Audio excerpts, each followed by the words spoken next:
Sveiki, čia Jurgis iš Tavo Tikslas LT. Linkėjimai jums iš saulėtos Palma de Mallorca. Pasižiūrėkit, kokie gražus vaizdai. Vandens spalva tiesiog nereali. Vakar atskrydom su visa komanda. Iš Lietuvos skrydo net 200 žmonių. Pilnas lėktuvus mūsų chebras. Kokia chebra? Nesvarbu, jeigu kam įdomu, paskambinkit, parašykit. Duosiu daugiau informacijos, bet visi mano draugai jau taip žino, ko aš užsiimu. Bet svarbiausia, ką noriu pasakyti. Geriausia mintis yra tokia. Jūs, kai dirbat kažkokiam samdomam darbe, jūs planuojate tas atostogas prieš metus. Aš atsimenu tos laikus, kai buvo, aš net 3 metus neturėjau atostogų. Visiškai. Darbas, kitas projektas, vėl projektuoju, aš dirbau projekto vadovu statybos kompaniją.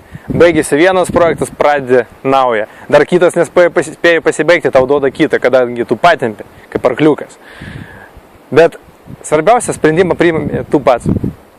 Ar tu nori atostogauti, ar tu nori būti su savo šeima, ar tu nori praleisti savo gyvenimą gražioje vietoje.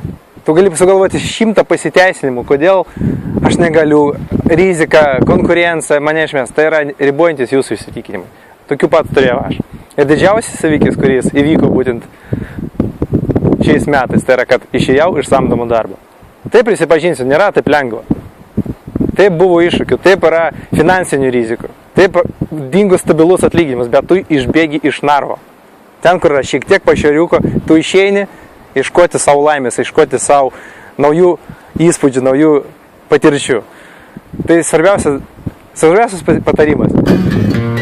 Suraskit savyje drąsos. Jūs galit išeiti iš to narvo. Jūs galit kažką sukurti naują. Jūs galit pradėti savo veiklą. Nešokit be parašutų iš karto. Pasiruoškit tam. Tai su jumis buvo Jurgis iš Tavo Tikslas LT.